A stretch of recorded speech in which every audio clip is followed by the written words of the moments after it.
So the whole Trump-Liz Cheney hoax from last weekend is so bad that even Bill Maher decided to call it out on his show. And isn't it so funny how the mainstream media has simply stopped talking about this? You would think that if Trump really threatened to kill Liz Cheney, which they said he did, that should be, if you're anti-Trump, the biggest news story going all the way into the election. You should never stop saying it. But the reason they've already backed off on this is because that is blatantly not true. That is not what Trump said. You've already seen some columnists in the media have to retract or make clarifications on their comments, and that's exactly what it was, right? One desperate attempt to create a bad headline about Trump right before the election and hope that too many people don't ask any more questions. But with that said, I'm Vince with Resist the Mainstream. If you enjoy our content, please do us a big favor by hitting that subscribe button down below. And why should you subscribe? Because doing so goes a long way in ensuring we can keep bringing you these videos, folks. We are very close now to the election. Never been a better time to support the work by hitting that red button. And with that said, let's just take a careful listen to what Bill Maher had to say about the Liz Cheney hoax. Let's get into it. What do you make of the statement? I woke up today to the headline that Trump had called for a firing squad for Liz Cheney. Right. And this is what I really don't like about the media. No, he didn't. He did not. You don't have to move me to not like Donald Trump. He says more so many shitty things. Why do you have to do that? And by the way, if you don't realize it, here's what he said. He's criticizing her for being a war hawk. Yeah. I mean, she is Dick Cheney's daughter. He said, she's a radical war hawk. Let's put her with a rifle standing there with 9 barrels shooting at her, okay. Let's see how she feels about it. You know, they're all war hawks when they're sitting in Washington in a nice building saying, oh, gee, we'll send tens of thousands of troops right into the mouth of the enemy. Now, of course, he expresses himself horribly. He has to add she's a stupid person because he's a moron. Well, Trump knows what it's really like from Vietnam.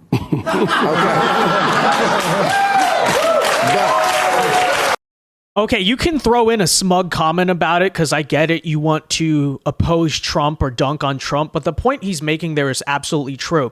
And before you want to dispute it, I would point out the chicken hawk argument is the exact thing that people on the left, and some on the right, by the way, I want to give credit there, but rightfully said about the Iraq War and George Bush and Dick Cheney back in 2003. And it's completely true, by the way. I think that if these neocons love these wars so much and they claim they're so important, it's true. Yeah, why is it always other American children that have to be sent to go fight in them? But still, regardless and nonetheless, it is very telling, in my opinion, that the former people who used to be so against Bush and the Iraq War and all this stuff are now praising and defending Liz Cheney. Liz Cheney and Dick Cheney themselves are endorsing Kamala Harris and big surrogates for that campaign. Tells you a lot about where our modern politics are. Yes, Kamala Harris has become the candidate of the neocons, of the warmongers, of the Cheneys, and if you support that type of stuff, that's the candidate you exactly belong in. Yes, there is no place left for those neocons in the Republican Party. But if you have a different viewpoint, if you think the wars are dumb, if you think that the chicken hawks are giant hypocrites, maybe you belong a lot more in the Trump tent than the Kamala tent these days. I don't know. Just saying. Tells you a lot about how much our politics have changed. But just to be clear, this is exactly what hippies always said. Correct. This is exactly what peace sticks always said. This is Fortunate Son, the song. Mm-hmm. It's like, you know what? It's very easy to sit in your building and send young men to die. Mm-hmm. Apropos of Ukraine. Yes. Because, I don't know, that war doesn't look like it's going in the right direction. Not at all. No. But just so... I think similar logic applies to Ukraine, by the way, just saying. But I don't know why that war is different. You know, it's okay to send Americans to Eastern Europe, but Middle East we shouldn't. No, how about we stop fighting nonsense wars? How about that? I don't know, just saying. You know, just don't lie to me. I don't like Donald Trump. Don't lie to me and tell me he wants in front of a firing squad. He was saying something that, by the way, if it came out of the mouth, some of it, not the stupid part, again, sounds like what hippies used to say about Bill, not sending people to... Yes. I agree with you on the lying. I mean, that is ridiculous and absurd and counterproductive. But when did Donald Trump ever criticize a war hawk?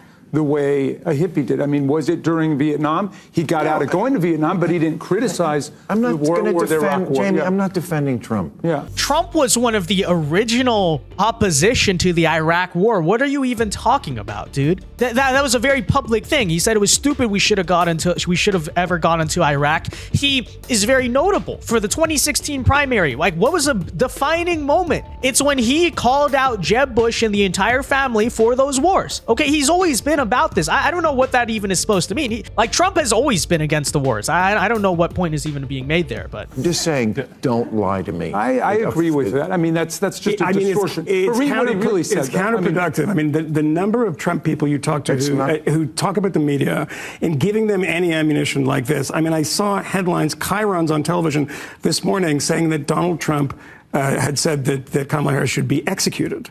I mean, at the beginning of that kind of rambling, incoherent thing, she said, give her a weapon, which is not typically something you do to someone. And again, the spirit of it is something that if someone with the blue hat said it, people would nod along on the left. Yes, exactly. There's plenty of things he says that you don't have to invent them. Can I just say one thing? And I agree with you. All those criticisms are fair.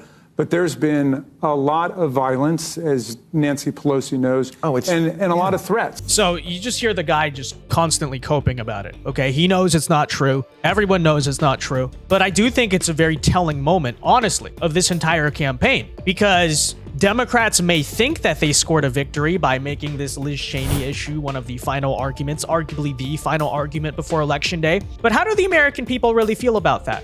Okay, because they elected Donald Trump back in 2016 largely because people like the Bushes, the Cheneys, the Clintons, all of those families were largely unpopular. Okay, the American people do not like war. They never really have, but especially in the late 2010s, the disaffectedness with the Iraq war and all of those conflicts really blew up, I would say. So I don't know, just saying, I'm not sure if Liz Cheney being good is necessarily the final argument you want to be making in this election. But with that said, listen also as Bill Maher responded to the claim that Trump doing a rally in Madison Square Garden made him a fascist. And it tells you a lot. Even Bill, the final arguments they're making against Trump in this election are so desperate. They're so just clinging for straws, looking for something to attack, that again, Bill Maher is like, no, that was probably a pretty ridiculous thing to say. Trump had a big rally at Madison Square Garden, and then MSNBC called him a Nazi because Madison Square Garden, they did have a German 1939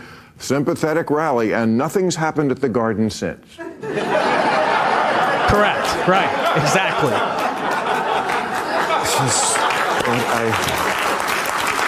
It's just Nazi rally. So stupid. No, it is stupid, but again, they're desperate, right? They're just clinging for something to maybe throw out before Election Day, hoping it'll make the difference. I guess we'll see, ultimately. No one really knows what's going to happen in this election, but I'm just saying, I don't know if it's the strongest closing argument to be doing a rally in Madison Square Garden makes you a Nazi, and the Cheney family are amazing, noble patriots of this country. I'm just saying, I'm not sure if that is really the direction you want to be going in, but I don't know. That's why I'm not a Democrat. With that said, ladies and gentlemen, let me know your thoughts on all of this in the comment section down below. And until next time, I've been Vince with Resist the Mainstream. Hope you enjoyed, and peace.